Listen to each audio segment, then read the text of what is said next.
তওবা করো হে আল্লাহ আর নামাজ ছাড়বো না, মা বাবাকে কষ্ট দিব না, আর মুরব্বির সাথে বেয়াদবি করবো না, নবীর সুন্নতের বিপরীত আর চলবো না, সহিভাবে কোরআন পড়বো, 5 ওয়াক্ত নামাজ আমি যথাযথ পালন করবো, নামাজ আমি বাদ দিব না, দেশের বিরুদ্ধে জাতির বিরুদ্ধে কোনো ষড়যন্ত্র করবো না। এরে নবীর উম্মতের দল, আল্লাহর মহব্বত যদি থাকে, মরণের ভয় যদি থাকে, মহব্বত করিয়া কবরের আযাবের ভয়ে তওবার নিয়তে, নবীর সুন্নতের মালাটা গলায় পরার নিয়তে আল্লাহর কাছে মহব্বতের সাথে তওবা করো। গলায় চুরি আসবে, নামাজ ছাড়বো না, বেপরদায় চলবো না, নবীর তরিকার বাইরে চলবো না। তওবা করার যদি নিয়ত হয়, খাঁটি তওবার নিয়তে দুটো হাত আল্লাহকে দেখায় দাও। আল্লাহু আল্লাহু আল্লাহু আল্লাহ আল্লাহু। শুভেচ্ছা লাগাই প্রাণের পক্ষ হতে, শুভেচ্ছা লাগাই প্রাণের পক্ষ হতে, শুভেচ্ছা।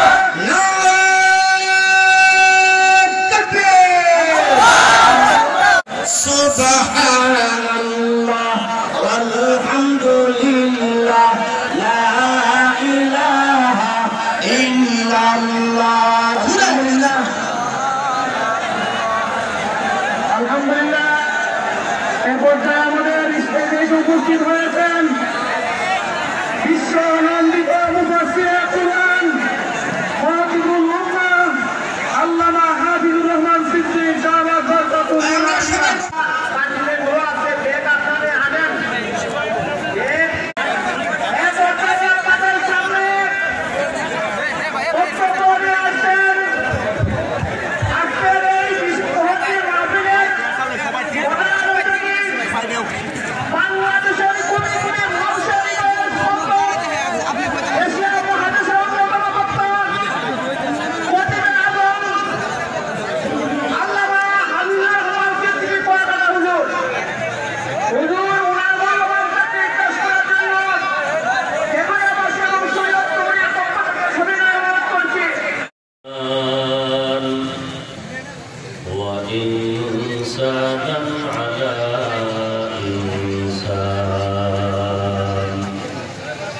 ونشهد أن لا إله إلا الله وحده لا شريك له، ونشهد أن سيدنا ومولانا محمدا عبده ورسوله،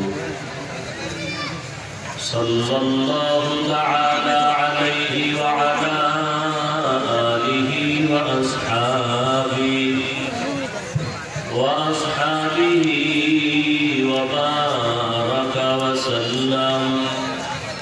وبارك وسلم تسليما كثيرا كثيرا.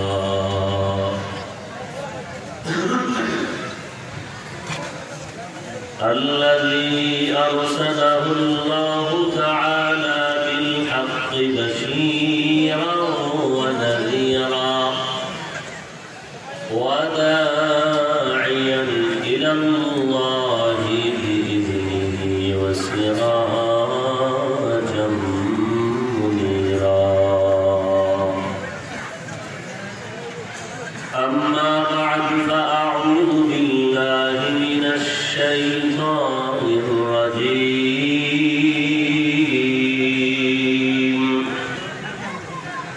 بسم الله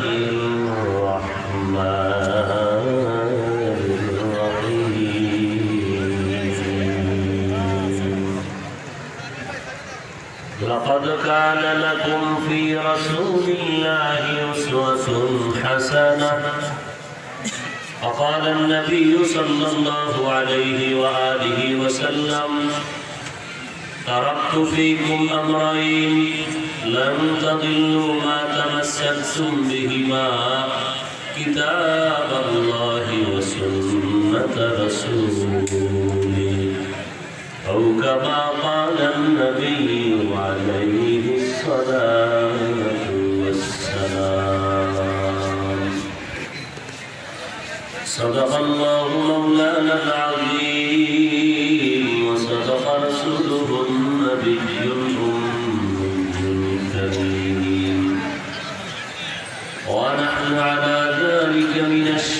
الحامدين والشاكرين والذاكرين والحمد لله رب العالمين.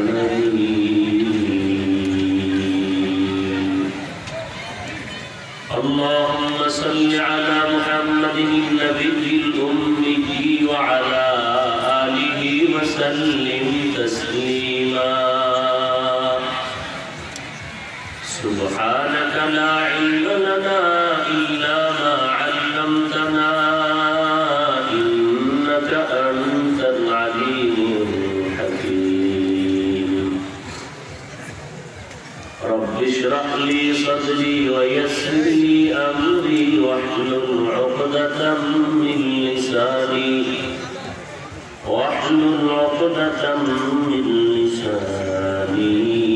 يفقهوا قولي. تکبیر میں کلمہ میں نمازوں میں اذا میں، تکبیر میں کلمہ میں نمازوں میں اذا میں، ہے نام الہی سے ملا نام محمد، ہے نام الہی سے ملا نام محمد. فرماتے ہیں آدم کو مجھے خلد تری میں، فرماتے ہیں آدم کو مجھے خلد تری میں، لکھا ہوا تو باپ ملا نام محمد، لکھا ہوا تو باپ ملا نام محمد. ہے مین محبوب یہ مطلب کا اشارہ، ہے مین محبوب یہ مطلب کا اشارہ، پھر کیوں نہ ہو محبوب خدا نام محمد، پھر کیوں نہ ہو محبوب خدا نام محمد. আল্লাহ পাকের দরবারে লাখো কোটি শুকর যে আল্লাহ রাব্বুল আলামিন আমাদেরকে তেঘরিয়া গ্রামবাসীর উদ্যোগে আয়োজিত আজকের এই ওয়াজ ও দোয়ার মজলিসে হাজির হওয়ার তৌফিক দান করেছেন। নিয়ামতের শুকর আদায় করি আলহামদুলিল্লাহ।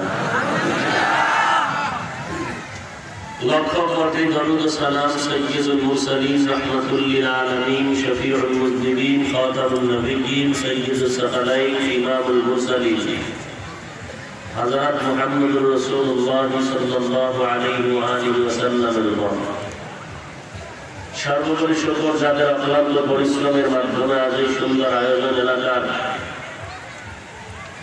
যুবক, বৃদ্ধ, ব্যবসায়ী, শ্রমিক, চাকরিজীবী, বিভিন্ন শ্রেণী পেশার মানুষ, জনপ্রতিনিধি, প্রশাসন, উলামায়ে হযরত আইম্মায়ে মাসাজিদ সময় পরামর্শ অর্থ দিয়ে দোয়া করে মাইক, লাইট, প্যান্ডেলের ব্যবস্থাপনার মাধ্যমে সহযোগিতার হাত যারা বাড়িয়েছেন, আল্লাহ পাক তাদের প্রত্যেককেই এই দ্বীনের খেদমতের বরকতে দুনিয়াতে শান্তি, পরকালে মুক্তির ব্যবস্থা করে দিলেন। সংক্ষিপ্ত আলোচনা কোরআনে হাকীমের এক আয়াতের অংশ পড়েছি। রাসূল আরবী সাল্লাল্লাহু আলাইহি ওয়া আলিহি ওয়াসাল্লামের অসংখ্য অগণিত অমীয় বাণী, পবিত্র হাদিস শরীফের মধ্য থেকে একটি হাদিস পড়েছি। আল্লাহ বলেন, লাকাদ কানা লাকুম ফি রাসূলিল্লাহি উসওয়াতুন হাসানাহ, হে দুনিয়ার মানুষ, তোমাদের জন্য অবশ্যই রাসূলের মধ্যে রয়েছে উত্তম আদর্শ। হাদিস শরীফে আল্লাহ রাসূল বলেন, তারাকতু ফীকুম আমরাইন, হে উম্মত, তোমাদের মাঝে দুটো জিনিস রেখে যাচ্ছি, আঁকড়িয়ে ধরো। কিলাব হবে লান তাযিল্লু মা তামাসসাকতুম বিহিমা, কখনো তোমরা লাঞ্ছিত হবে না, পথভ্রষ্ট হবে না। কিতাব আল্লাহ ওয়া সুন্নাত রাসূলিহি, এক নাম্বার আঁকড়িয়ে ধরো কোরআন, দ্বিতীয়ত আঁকড়িয়ে ধরো সুন্নতে রাসূল। দুটা জিনিস যতদিন আঁকড়িয়ে ধরবা, পৃথিবীর প্রলয়ঙ্কারী ঝড় তুফান তোমার ঈমানকে বিনষ্ট করতে পারবে না। শুধু আধ্যাত্মিকতার হেফাজতই হবে না, তোমার বাহ্যিক দৃষ্টিতে দুনিয়ার লাইনেও আল্লাহ তোমাকে হেফাজত করবেন, জান মালের হেফাজত করবেন। কারণ কোরআন শরীফ এটা হলো গোটা জাতির একটি ঔষধ, জাতির জন্য এটা ঔষধ। যত রোগ আছে সব রোগের ঔষধ হলো কোরআন। আল্লাহ বলেন وَنُنَزِّلُ مِنَ الْقُرْآنِ مَا هُوَ شِفَاءٌ وَنُنَزِّلُ مِنَ الْقُرْآنِ مَا هُوَ شِفَاءٌ وَرَحْمَةٌ لِّلْمُؤْمِنِينَ। আমি কোরআনের হাকিম থেকে বারংবার অবতীর্ণ করেছি ওই জিনিস যেটা গোটা জাতির জন্য ঔষধ, মুমিনের জন্য রহমত। রহমতের ব্যাখ্যা বা তর্জমা কি জানেন? রহমত মানে কি গজব? বলেন, রহমত মানে কি অশান্তি? রহমত মানে কি বিপদ? বলেন, রহমত অর্থ কি? শান্তি, নিরাপদ। তাহলে আল্লাহ বলেন কোরআন হলো তোমাদের জন্য রহমত। আবার এদিকে কি বলেন? নবীও তোমাদের জন্য রহমত। ওয়ামা আরসালনাকা ইল্লা রাহমাতাল লিল আলামিন।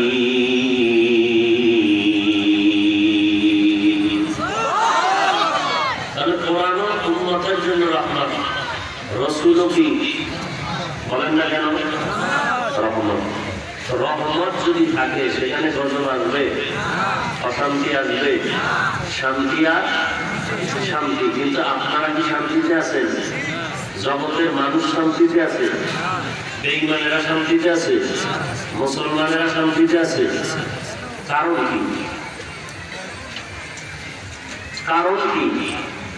কোরআন শরীফের বয়ান চলতেছে, রাসূলের আত্মজীবনীর কাহিনী চলতেছে, বয়ান চলতেছে, নামাজ চলতেছে, মসজিদ চলতেছে, মাদ্রাসা চলতেছে, তাফসীর চলতেছে, পীর মাশায়েখের বয়ান চলতেছে। এরপর অশান্তি কেন?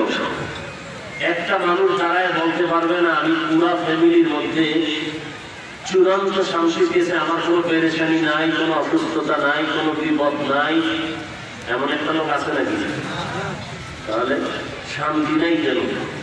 অথচ শান্তির দুই জিনিস আছে আমাদের হাতে, বেঈমানের কাছে নাই। এরপর আমরা অশান্তিতে গেল। আসলে যেইভাবে থাকার দরকার ওইভাবে নেই, যেইভাবে থাকার দরকার। স্বর্ণ বড় দামি জিনিস, থাকার দরকার ছিল আত্মগোপনে, সিক্রেট, তালার উপরে তালা, বক্সের ভেতরে বক্স। এটা যদি রাস্তায় পালায় রাখে এটা শান্তিতে থাকবে? চোর ডাকাতের হাত থেকে নিরাপদ থাকবে? তাহলে কোরআন রহমত, রাসূল রহমত। সেই কোরআন আমরা পড়তে জানি না, সেই কোরআনের তেলাওয়াত ঘরে নাই, সে তেলাওয়াত মসজিদের বারান্দায় নেই, সেই তেলাওয়াত আপনার ছেলের মুখে নাই, আপনার মেয়ের জবানে নেই, আপনার স্ত্রীর জবানে নেই, আপনার জবানে কোরআনের তেলাওয়াত নাই, আপনার সন্তান মাদ্রাসায় নাই, কোরআনের ঘরের মধ্যে নাই, সহযোগিতাও আপনি নাই, করতেছেন বিরোধিতা। মাদ্রাসায় পড়ে লাভ কি? টুপি পরে লাভ কি? দাড়ি রেখে লাভ কি? নবীর পাগড়ি পরে লাভ কি? শুধু রবিউল আউয়ালে মিছিল দিলেই জান্নাত পাওয়া যাবে। কথা বুঝেন নাই? নামাজ যারা রবিউল আউয়ালে রাসূলের আগমনে মিছিল দিল, জিজ্ঞেস করেন তোর দাড়ি নেই কেন? তুই না রাসূলের আশিক, তোর চুলগুলো ক্রিকেটারের সাইজে কেটে কেটে তুই হিন্দুর আর বান্দর হয়েছিস কেন? তুই না রাসূলের আশিক, তোর কাছে টাকা নেই কেন? তুই না রাসূলের আশিক, তুই সুদ খাও কেন, ঘুষ খাও কেন?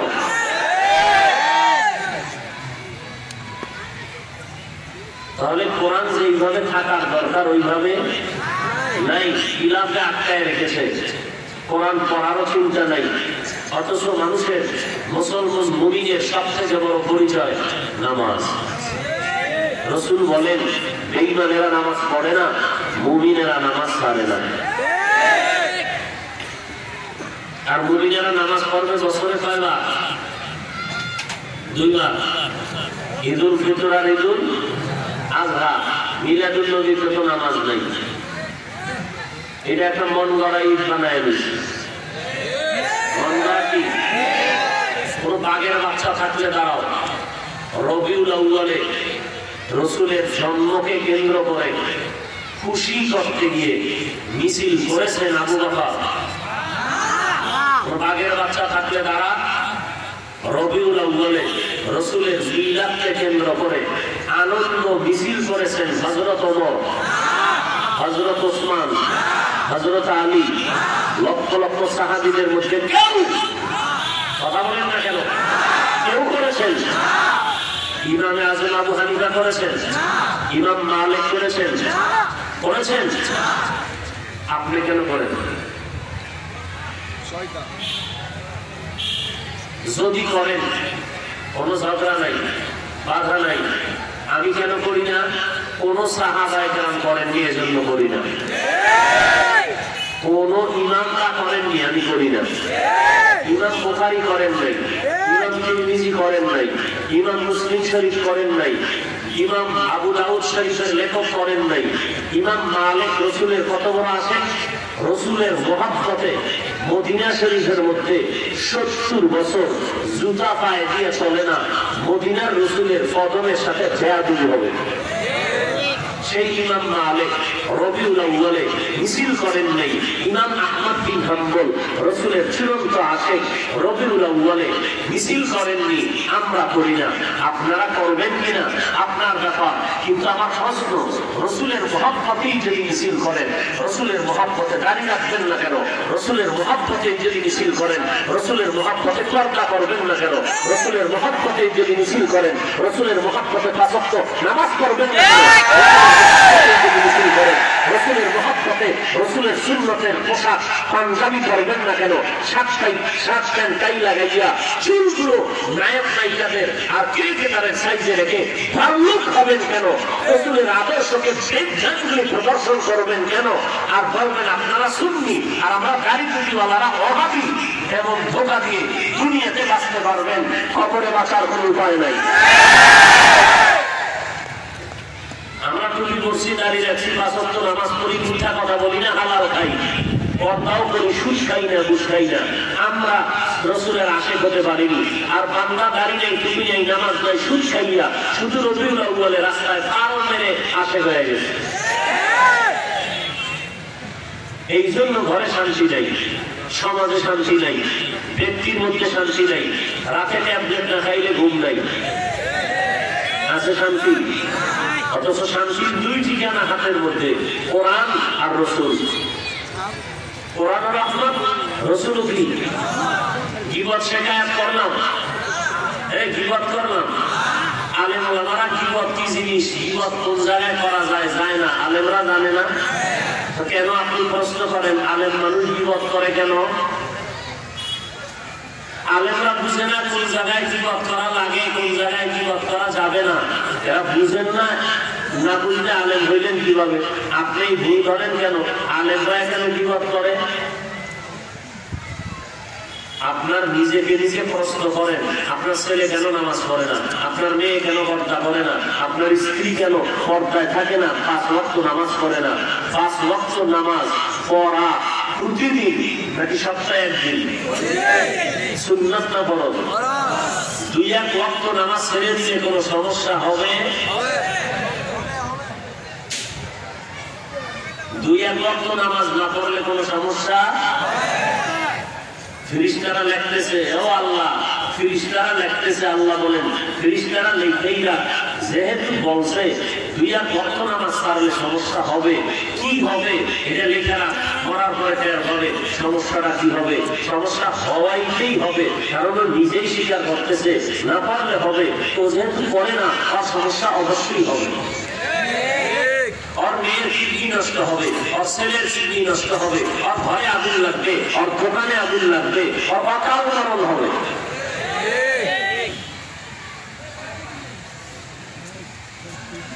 এই যে করোনা নামের গজব আসছে জমিনের মধ্যে, আমরা বেশি আল্লাহর ইবাদত করি এই জন্য আসছে না গুনাহের কারণে? গুনাহ যতদিন ছাড়বেন না, করোনা ততদিন যাবে না।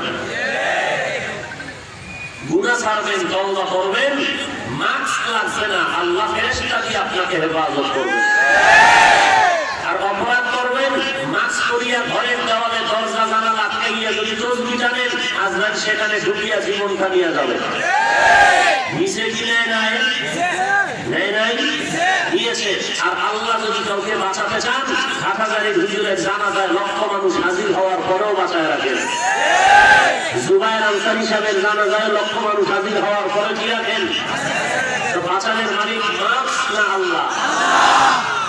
বাকি মাস্ক পরবেন সতর্ক, কারণ আপনার মুখে যেই ঘেরান আসতেছে মেশকের, এতে মাস্কের বোরকা পরিয়া থাকা দরকার, 3 ফিট দূরে থাকা দরকার। কারণ আপনার শরীরে ঘামের যেই ঘেরান, মেশক আসর ফেল, অতএব 3 ফিট দূরে থাকাই ভালো।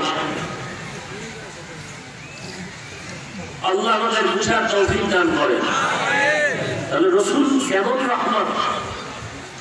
শুধু আপনার জন্য রহমত না, গোটা জগতের জন্য আমার রাসূল রহমত। গোটা জগতের জন্য কি ভাই?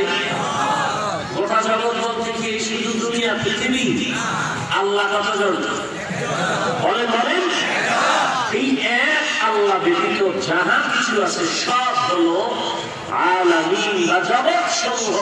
এই টোটাল জগৎ সমূহের রব হলেন আল্লাহ, রহমত হলেন নবী।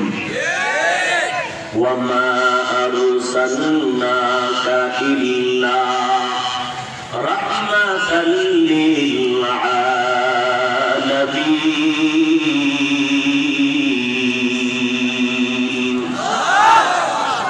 আসমানের জন্য নবী রহমত, জমিনের জন্য পয়গম্বর রহমত, মুমিনের জন্য পয়গম্বর রহমত, বেঈমানের জন্য আমার নবী রহমত,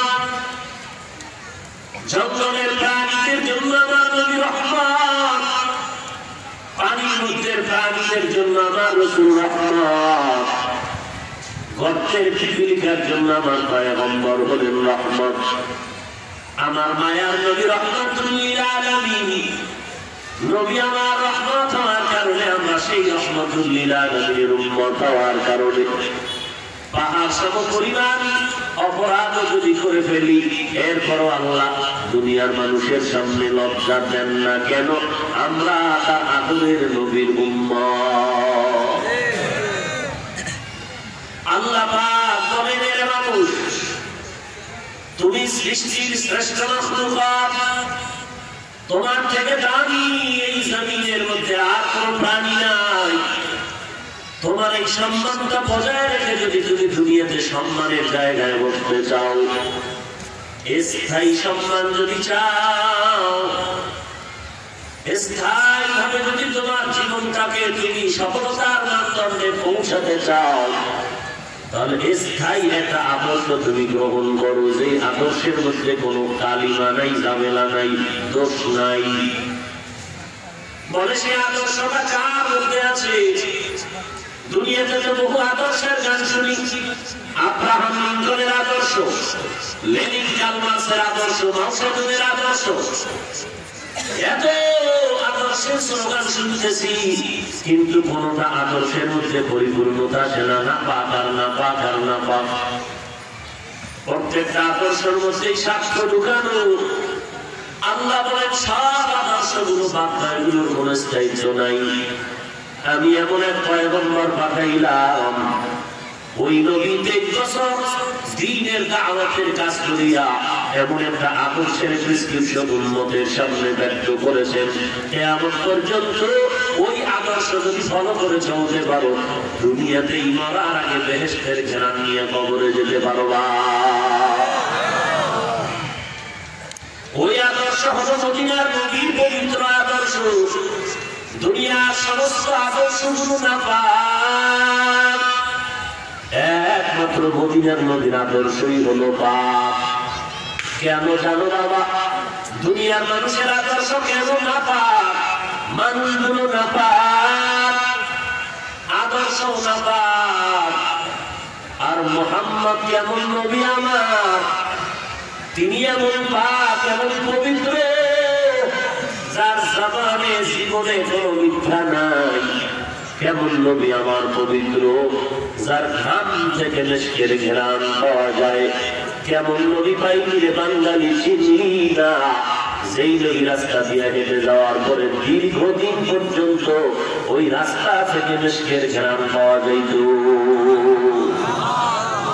এমন একজন নবী পেয়েছে উম্মত, যেই নবীর চেহারা দিয়ে নজর করলে পেটের ক্ষুধা নিবারণ হয়ে যাইত। এমন একজন নবী তোমরা পেয়েছো, নবী যখন রাস্তা দিয়ে চলতেন, নবীর মুহাব্বতে রহমতের বরকত দেওয়ার জন্য রাস্তার দুধারের গাছ ধুইয়া এরপরে পয়গম্বরের সালাম জানাতো। বেঈমান পাপিষ্ঠ আবু জাহাল, যার নাম আবুল হেকাম, বুদ্ধিমানের বাপ, কিন্তু বুদ্ধিটা অন্যায়ভাবে ব্যয় করার কারণে এখন আবুল হেকাম নাই, এখন হয়ে গেল মূর্খের বাবা আবু জাহাল। এই আবু জাহাল হাতের মুষ্টির মধ্যে পাথর নিয়ে কয়, মুহাম্মদ যদি বলতে পারো কালেমা পড়ব। রহমতে আলম নবী বলেন, আমি তো বলতে পারি না, তোমার হাতের মধ্যে কি আছে? নবী বললেন, হাতের মধ্যে যা আছে তোরা আওয়াজ দে আল্লাহর কুদরতে।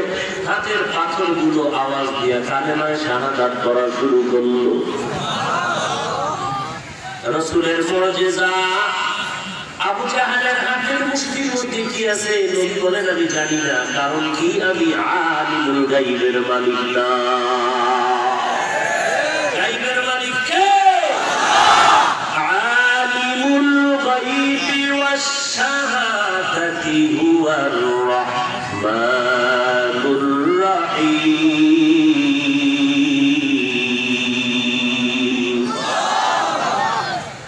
এর নবীর উম্মতের দল, আপনারা একটু আগে আমাকে বলেছেন আল্লাহ কয়জন? সবাই একমত? কোন দ্বিমত নাই। আল্লাহ যে বললেন এক, কোন দিক থেকে এক? কোন দিক থেকে? আল্লাহর জাতের সাথে কারো অংশ নাই, সেক্ষেত্রেও তিনি এক। আল্লাহর গুণের সাথেও কারো অংশ নাই, সেক্ষেত্রেও তিনি এক। আল্লাহ সমান কেউ নাই, উপরে কেউ নাই, সহযোগিতায়ও কেউ নাই। আল্লাহর ক্ষমতার মতো কারো ক্ষমতা নাই, আল্লাহর গুণের মতো কারো গুণ নাই। যদি কেউ মনে করে আল্লাহর গুণের মতো অমুকের গুণটা আছে, এর নাম শিরক। আল্লাহ বলেন, সব গুনাহ মাফ হবে, শিরকের গুনাহ মাফ করা হবে না। আল্লাহর যত গুণ আছে, এই গুণের সাথে কারো অংশ নাই, কারো শরীকদার নাই। আল্লাহ বলেন আলিমুল গায়ব, আল্লাহ গায়বের ইলম রাখেন, এই গুণের মধ্যে কারো অংশ নাই। তিনি এককভাবে গায়বের মালিক। আল্লাহ কাউকে গায়ব জানার ক্ষমতা দেননি। এর নবীর উম্মত, মায়ার নবী কেমনে জানেন? কেমনে জানেন আমার মায়ার নবী? কবরের মধ্যে আযাব হইতেছে, নবী দোয়া করতেছেন। নবী যদি গায়েব না জানে, কবরের আযাব মায়ার নবী কেমনে দেখতে পেলেন? আল্লাহ পাক কোরআনে জবাব দিয়ে বলে, আরে দুনিয়ার মানুষ, আমার নবী কেমনে জানে জানো? মা ইয়ানফিকু আনিল হাওয়া ইন হুয়া ইল্লা ওয়াহয়ুন ইউহা। আমি আমার নবীরে যা জানাই, নবী তা জানে। আমি নবীকে যা জানাই না, নবী তা কখনো জানতে পারে না। আল্লাহ যা নবীকে জানান, আল্লাহ নবী তাই জানেন। আল্লাহ যা নবীকে দেন, নবী তাই পান। নবী তা পেয়ে বন্টন করেন। নবী বলেন, আনা কাসেম আল্লাহু ইউতি, আমি বন্টনকারী, দান করেন আমার আল্লাহ। দাতা হলেন আল্লাহ, গ্রহীতা হলেন আমার রাসূল। আমার রাসূল দাতা না গ্রহীতা? বলো, আমার রাসূল দাতা না গ্রহীতা? দাতাকে বলো, জ্ঞান খাটাইয়া দাতা বলো না গ্রহীতা বলো? দাতাকে আল্লাহ হলেন দাতা, পয়গম্বর গ্রহীতা। বলে কই পাইলাম? নবী বলেন, আনা কাসেম আল্লাহু ইউতি, আমি বন্টন করি, আল্লাহ আমাকে দান করেন। এরপরে যদি কোরআনে তালাশ করো রে বাবা, আল্লাহ কোরআনেও বলেন, ইন্না আ'তাইনা কাল কাউসার, আমি আল্লাহ নিশ্চয়ই হে নবী আপনাকে দান করেছি। আর কাউসার মানে কাউসার, দান করেছি আমি আল্লাহ। আপনি নবীকে তো দাতা হলেন আল্লাহ, নবী হলেন গ্রহিতা, আর দান করা জিনিসটার নাম হলো কাউসার। আল্লাহ বলেন আমি দাতা, আমার নবী গ্রহিতা, অতএব আমার নবীর সম্মান। সারা জিন্দেগি ভর বই লেখো, কিতাব লেখো, কলম দিয়ে চালাও নবীর গুণগান, জবানে বয়ান করো, এমন পর্যন্ত আমার নবীর গুণগান যদি লিখতে থাকো, বলতে থাকো, শেষ হবে না। কিয়ামতের ময়দানেও আমার নবীর গুণগান চলবে, বন্ধ হবে না, বন্ধ হবে না, বন্ধ হবে না। কিন্তু এই কথা কি বলা যাবে আমার নবী আল্লাহর সমান না? হ্যাঁ, স্ত্রী পাইছেন বড় গুণে গুণান্বিত, হাজারে মেয়ে পাইছেন একটা। এই পুরা লাখাই এলাকায় এত সুন্দরী রমণীয়ার নাই, এমন সুন্দর একটা স্ত্রী পেয়েছেন। সারা জিন্দেগি একটা বললেন তো শেষ হবে না, ধরে না এত গুণের একটা মেয়ে বিয়া করলেন। এখন কি আপনি বলবেন আমার স্ত্রী লাখাই এলাকার মধ্যে এত দামি? বলে কেমন দামি? বলে আমার আম্মা জানেরও এত দাম নাই। আলহামদুলিল্লাহ, স্ত্রীর গুণগান গাইতে কোনো নিষেধ নাই, তার মানে কি মায়ের উপরে না? এই কথা মনে রাখবেন। ওস্তাদের গুণগান গাইতে নিষেধ নাই, ফিরে প্রশংসা করতে গুণগান গাইতে কোনো নিষেধ নাই। তাহলে মনে রাখতে হবে সমস্ত আউলিয়া কেরামের গুণগান সারা পৃথিবীতে যদি গাইয়া বই লেখে বের করে ফেল, গোডাউন বোঝাই করে ফেল, রাসূলের একজন সাহাবীর মর্যাদার সমান হবে না। হবে? আবার সব সাহাবায়ে কেরামের গুণগান যদি গাইতে থাকো, 10 জন সাহাবা জান্নাতের গ্যারান্টি কাটাইছেন, তাদের সমান হবে না। আবার সমস্ত নবীদের গুণগান, সমস্ত সাহাবায়ে কেরামের গুণগান, সমস্ত মাখলুকাতের গুণগান যদি এক পালায় দাও, আমার নবীর গুণগানের সমান হবে না। আবার আমার নবীর গুণগান গাইতে গাইতে আসমান 7টা, জমিন 7, জমিন 7 আসমান সব যদি ভরে ফেলো লিখে লিখে আমার নবীর গুণগান, আমার নবীর গুণগান, ফেরেশতারাও গুণগান করে, গাছ মাছ সব নবীর গুণগান করে, সারা দুনিয়া আসমান সব যদি নবীর গুণগানে ভরপুর হয়ে যায়, তারপরে মনে রাখবা আমার নবীর মর্যাদা আমার আল্লাহ তাআলার সমান হবে না। হবে? অতএব মাথা ঠিক রেখে নবীর গুণগান গাইও, অতি ভক্ত করিয়া, খবরদার অতিরঞ্জিত যেন হয়ে না যায়। যার মহব্বত আর ভালোবাসা সম্মানের স্কেল ঠিক রেখে সামনে আগাও। আল্লাহর নবীর আদর্শ এত সুন্দর যে আদর্শ নিয়ে গর্ব করবা বেঈমানের সামনে, অথচ বেঈমান তোমার দেখা জিহ্বায় কামড় দেয়। মুসলমান এত নিকৃষ্ট কেন? আমরা মিথ্যা কথা বলতে ভয় পাই, মুসলমান মিথ্যা কথা বলতে ভয় পাই না। কসম খাইয়া মজবুত করে মিথ্যা, কসম খাইয়া মিথ্যা কথা মজবুত করে। লেনদেনে ভেজাল, ওয়াদায় ভেজাল, নামাজে ভেজাল। কোন বিধর্মী মসজিদের সামনে আইসা চিল্লাইয়া কথা বলে না, কারণ মুসলমানের ধর্মীয় একটা জায়গা ইবাদতখানা, কিন্তু মুসলমানের দল মসজিদে ঢুকিয়াও চিল্লাইয়া কথা কয়, বাধা দিলেই ইমাম সাহেবের চাকরি শেষ। আমরা রাসূলের আশিক, চেহারাও তো এরকম লাগে, চমৎকার, যে মরার আগেই বেহেশত।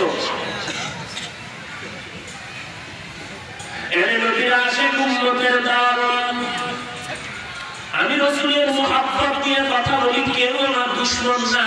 পায়ে হাত রেখে ও যদি বলতে বলে আমি পায়ে হাত রেখে বলবো। আমার নবীর আদর্শ সুন্দর। নবী যখন দুনিয়াতে এসেছিলেন, মক্কার মানুষ ছিল সৃষ্টির শ্রেষ্ঠ খারাপ, কিন্তু নবীর আদর্শ যখন গ্রহণ করলো এত দামি হয়ে গেল, সাহাবী হয়ে গেলেন, জান্নাতের টিকিট পেয়ে গেলেন। এরে নবীর আশিক, ওই নবীর আদর্শ আজ আমরা গ্রহণ করার কারণে এই জোহরের নামাজের আগের থেকে আপনারা রোদ্রের মধ্যে এখানে অবস্থান করতেছেন।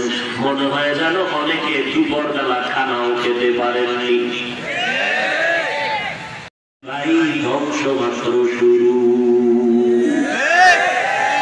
এবার মাথা খাটাইয়া, বালিশে মাথা লাগাইয়া 1 মিনিট চিন্তা করবা, মদিনাওয়ালার পোশাকের দাম কত?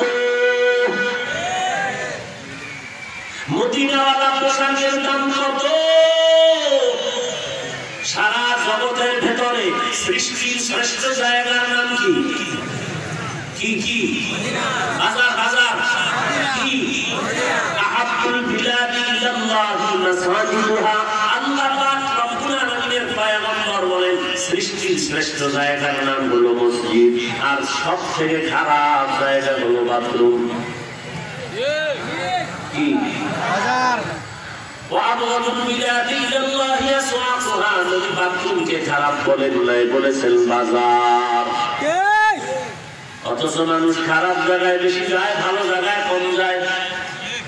আবার যাও এই আল্লাহর দামি জায়গা, দামি জায়গায় মানুষ শ্রেষ্ঠ জায়গায় শ্রেষ্ঠ ইবাদত নামাজ পড়ার জন্য যারা আসবে সেই মানুষগুলো হলো সৃষ্টির শ্রেষ্ঠ। কিন্তু কপাল গুলো খারাপ, আল্লাহর ঘরে আসে আল্লাহর মেহমান হইয়া নামাজ আদায় করার জন্য, কিন্তু আল্লাহ যেই পোশাকটা পছন্দ করে ওই পোশাকটাও পরিয়া মুমিন মসজিদে যায় না। পুরাতন পোশাক পরে মদিনার পোশাক বাদ দিয়া আবার কেউ গেঞ্জি লাগায়, ইংরেজি লেখা আর ভাল্লুক বাদরের ছবি আঁকা। এই নামাজে বেহেশতে যাবে? আল্লাহ এই সমস্ত নামাজীদেরকে কি বলছেন? ফাওয়াইলুল, তার মানে কি? নামাজি মুসল্লিরা ওয়াইল নামক জাহান্নামী। অতএব যারা নামাজ পড়তে গিয়া সূরা কেরাত পড়বেন না, ইমাম সাহেবের টাইম দিবেন না, 5 মিনিট বয়ান দেরি হইল কেন রে? উদ্দেশ্য কি? এই যারা কয় বোঝা যায় তাদের কলিজার সাথে মসজিদের মহব্বত বেশি না কম? কম। আপনারা যখন মসজিদ থেকে বের হইবেন মনে মনে আয়াতটা পড়বেন ফাওয়াইলুল লিল, কথা বলে না, ফাওয়াইলুল লিল মুসাল্লিন। এটা তো আমরা মুখস্থ সূরা। আরাইতাল্লাযী ইউকাযযিবু বিদ্দীন ফাযালিকাল্লাযী ইয়াদউল ইয়াতীম ওয়া লা ইয়াহুদ্দু আলা তাআমিল মিসকিন ফাওয়াইলুল লিল মুসাল্লিন। ওয়াইল জাহান্নাম নামাজি মুসল্লির জন্য। কোন মুসল্লি? এটা আমার ফতোয়া দেওয়ার দরকার নাই, আপনার মন মুফতিকে জিজ্ঞাসা করেন, আপনার বিবেককে জিজ্ঞাসা করেন, বিবেক জবাব দিবে ওই ওয়াইল নামক জাহান্নামী নামাজি কারা।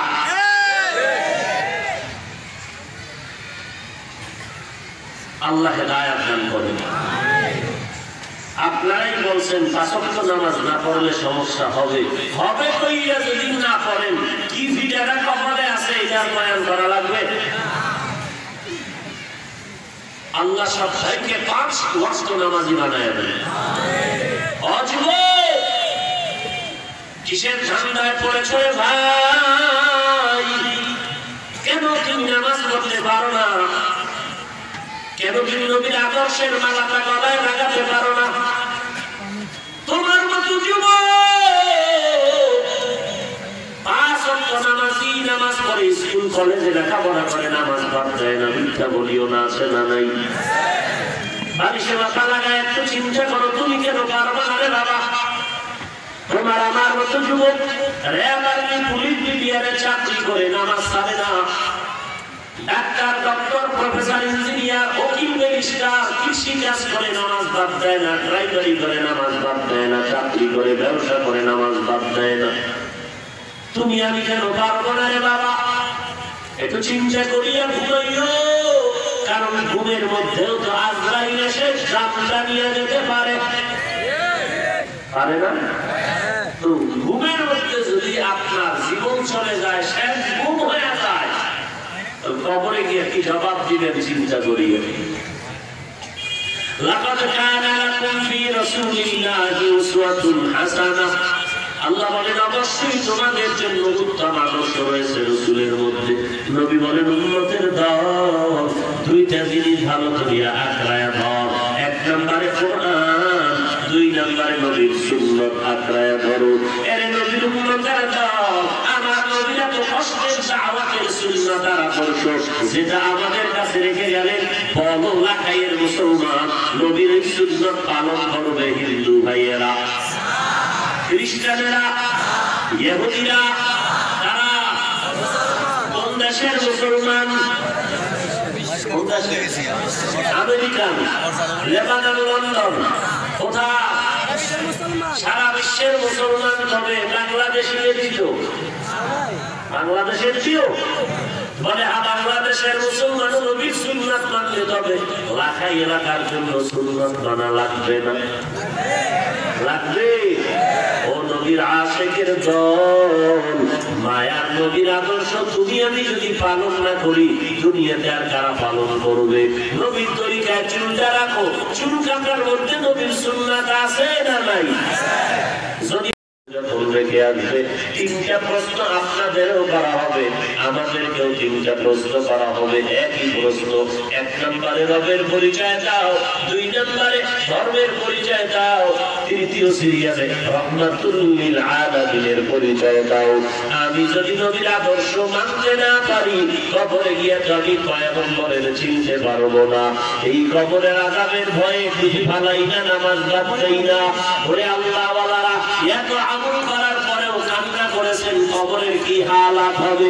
নবীজির কলিজার টুকরা ফাতেমা রাদিয়াল্লাহু তাআলা আনহা কত বড় দামি নারী, নবী বলেন এই ফাতেমা আমার এমন আপন কলিজার টুকরা, আমি কোথাও গেলে ফাতেমার থেকে শেষে বিদায় নেই। আবার কোথা থেকে সফর করে আসলে আমি সবার আগে ফাতেমার সাথে আমি মোলাকাত করি। আমার কত প্রিয় ফাতেমা, সেই ফাতেমা জান্নাতে নারীদের সরদারিনী হবে। এরে পর্দার আড়ালের মা, একটু ভেবে নবীজির কন্যা ফাতেমার কি হালাত। নবী বলেন, ও ফাতেমা কবরে যাওয়ার আগে জাহান্নাম থেকে নিজেকে বাঁচাইয়া কবরের মধ্যে যাও। ইয়া ফাতেমা তুল আনকিজি নাফসাকি মিনান নার, জাহান্নাম থেকে নিজেকে বাঁচাও। আপনারা ঘটনা জানেন, ওই ফাতেমার ইন্তেকালের পরে কবরের মধ্যে যখন দাফনের সময় হয়, নবীর সাহাবী আবু যর রাদিয়াল্লাহু তাআলা আনহু কবরকে সম্বোধন করে কথা বলছিলেন। কবর জবাব দিছিল এমন জোরে, ওই জবাবে আবু যর চিৎকার করে বেহুশে পড়লেন। এরে নবীর উম্মতের দল, রবের পরিচয় কবরে দিতে হবে, প্রশ্নের জবাব ঠিক করিয়া কবরে যাও। দুই নম্বরে ধর্মের পরিচয় দিতে হবে, ওই পরিচয় দেওয়ার জন্য তুমি ধর্ম পালন করে কবরে যাও। তিন নাম্বার আমার নবীর পরিচয় কবরে গেলে দেওয়া লাগবে। যারা নবীর সুন্নাত মানবে না ওরা কবরে গিয়া নবীরে দেখে বলবে লা আদ্রি, আমরা কিছুই জানি না, চিনি না। তখন কবরের মধ্যে আযাব শুরু হয়ে যাবে। দুই পাশের মাটিটা কবরের মধ্যে একটা নয়, দুইটা নয়, 70 থেকে 99টা সাপ কবরের মধ্যে চলে আসবে। এরে নবীর উম্মতের দল, আল্লাহর কোরআনকে মিথ্যা বলে বলিও না। আল্লাহর কোরআন সত্য, নবীর কথা সত্য। গুনাহগারের জন্য আযাব হবে তাও সত্য, নেক আমলওয়ালার জন্য কবরের শান্তি, হাসরের শান্তি, কথাটাও সত্য। আল্লাহর কাছে তওবা করো, হে আল্লাহ সারা জিন্দেগি মতো বয়ান কম শুনলাম না, মোবাইলে বয়ান শুনি, কিন্তু এখনো মাথায় টুপি উঠাতে পারলাম না। এত বিশাল মহামারী করোনার মধ্যেও থেকেও তওবা করতে পারি নাই। এই মহামারীতে কতজন মা হারাইলো, বাবারে হারাইয়া এতিম হয়ে গেল, কেউ ভাই হারায় ফেললো, কেউ আপন বন্ধু হারিয়ে ফেলেছে। একদিন তোমার আমার মরণের খবর এসে যাবে। অতএব তার আগেই তওবা করো, হে আল্লাহ আর নামাজ ছাড়বো না, মা বাবাকে কষ্ট দিব না, আর মুরব্বির সাথে বেয়াদবি করবো না, নবীর সুন্নতের বিপরীত আর চলবো না, সহিভাবে কোরআন পড়বো, 5 ওয়াক্ত নামাজ আমি যথাযথ পালন করবো, নামাজ আমি বাদ দিব না, দেশের বিরুদ্ধে জাতির বিরুদ্ধে কোনো ষড়যন্ত্র করবো না।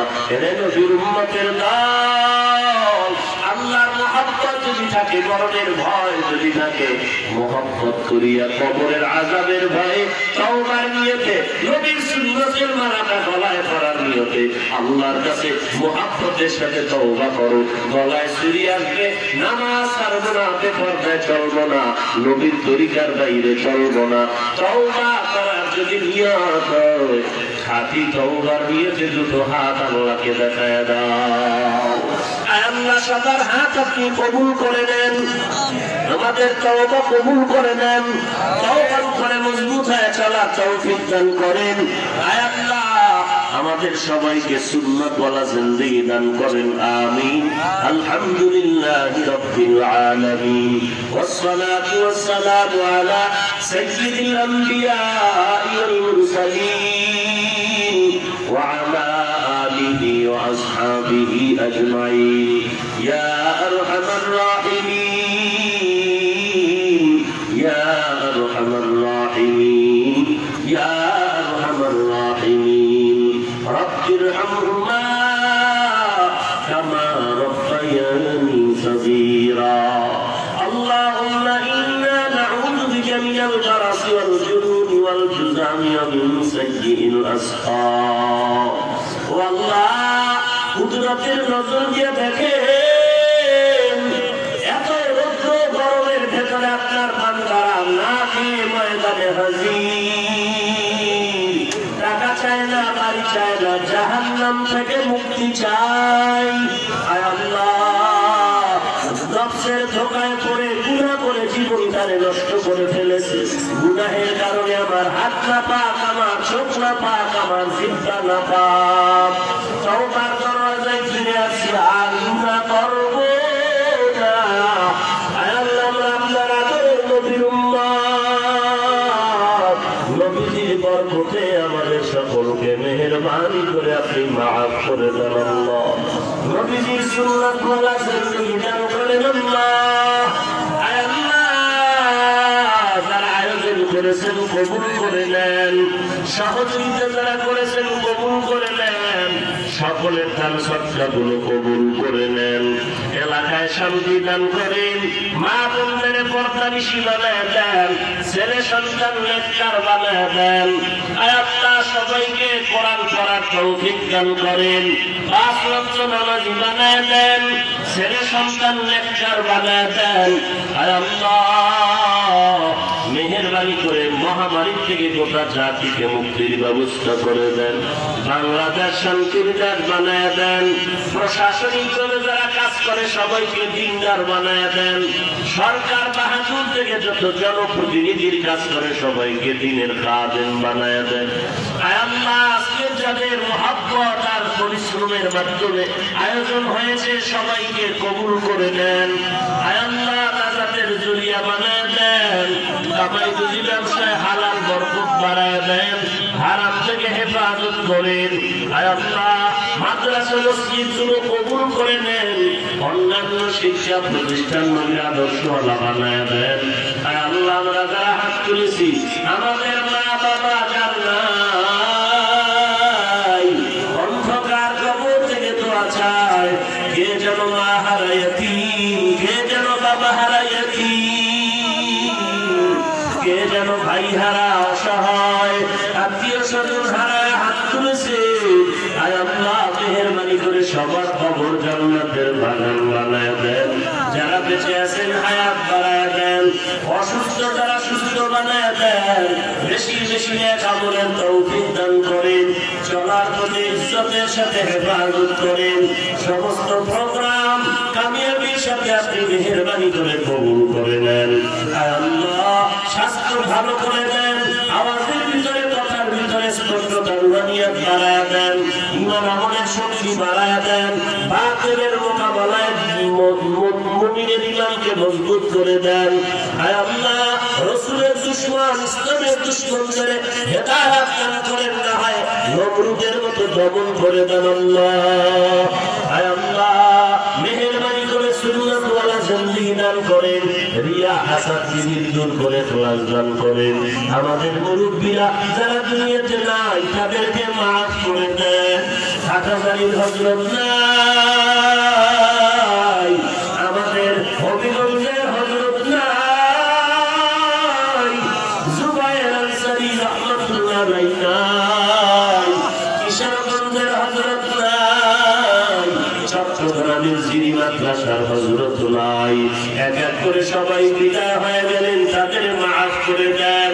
আল্লাহ, যারা বেঁচে আছেন হায়াত বাড়ায় দেন, আমাদের মুরব্বীদেরকে দীর্ঘ নেক হায়াত দান করে এক বানায় দেন আল্লাহ।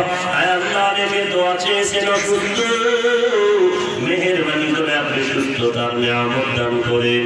আয় আল্লাহ, আমাদের মুরাদের আজম আল্লামা অলিপুরি সাহেব সেদিনের খাদিম হিসাবে দীর্ঘ নেক হায়াত দান করে বাতিলের মোকাবেলায় বিজয়ী করে দেন আল্লাহ।